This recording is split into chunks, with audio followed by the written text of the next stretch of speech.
All right, what's going on, guys? Today we're going to be talking about the asset economy. And if you've been paying attention to the market, you would know that gold has hit a new all-time high. The S&P is crushing it week after week, but people's wages are not being able to keep up with the cost of living. Hmm.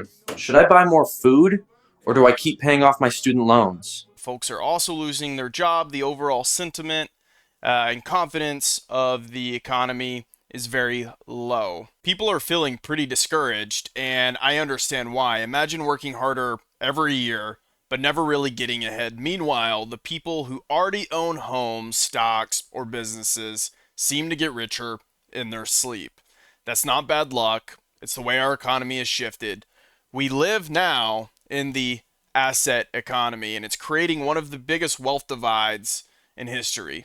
Man, I wish we could go back because not long ago, the American dream was simple. You worked a steady job, wages went up over time, and you built a life from your paycheck. But things have definitely shifted. Over the few decades, the real engine of wealth has become asset appreciation. Things like rising home prices, booming stock markets, and business ownership. In this system, what you own matters more than what you earn. Some of you are probably thinking, well, why is this a big deal? This isn't bad. My money keeps going up. I already own stock.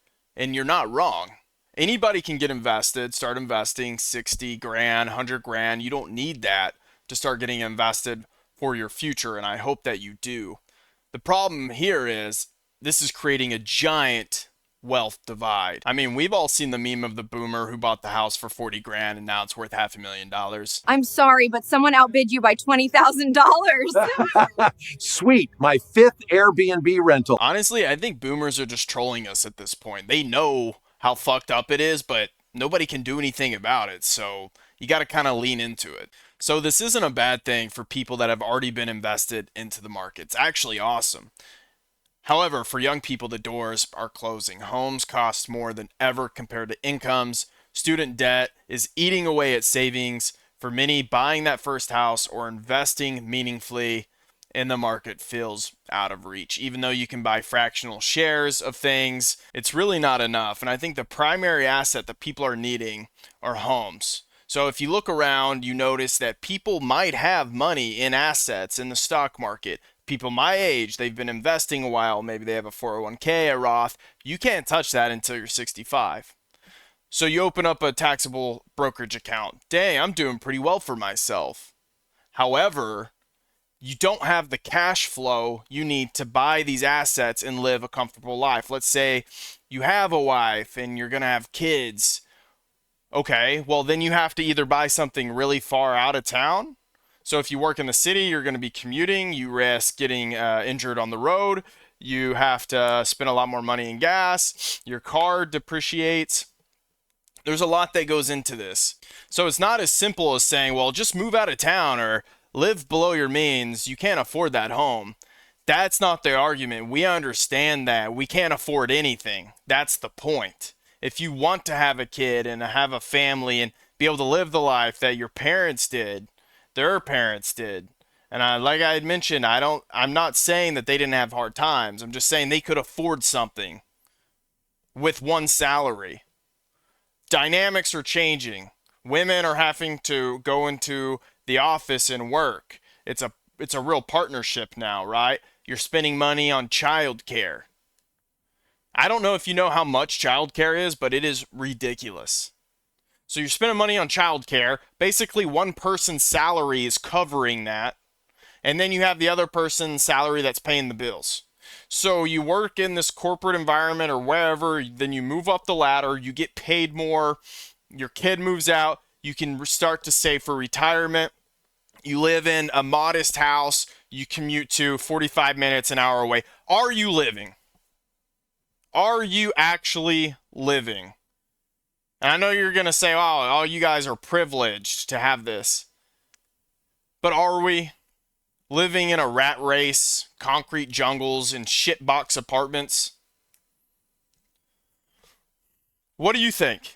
What do you actually think about everything? So really, it just feels like you're stuck on the outside watching wealth slip away from your fingers, and you can really only buy a home that's small and you can stack your money and you can penny pinch and you can save everything and then retire one day. That is the goal, right? But you're never really going to fully live unless you start a business. You have parents that are rich that have owned these assets.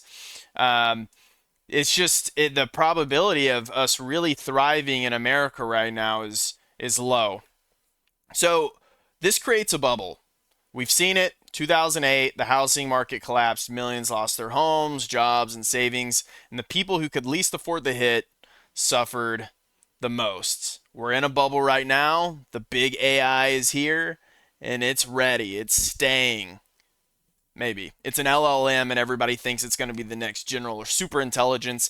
If it ever evolves to that, come back to the channel and say I was wrong, but I do not think that's ever happening. They're building out data centers that are not going to make a lot of sense. They're requiring a assload of energy and fresh water, and farmers are already losing their fresh water rights. This is going to lead to a society where money is not the main priority. It's going to be all about assets and resources. Screw money, water, land. We're seeing this. Jeff Bezos building rockets because he knows he needs to dip the fuck out of here. Mark the Zuck man buying up all the land in Hawaii, digging tunnels so whenever shit hits the fan, he can at least, he's going to go underground. Musk and Bezos are going to take the rockets up in the sky.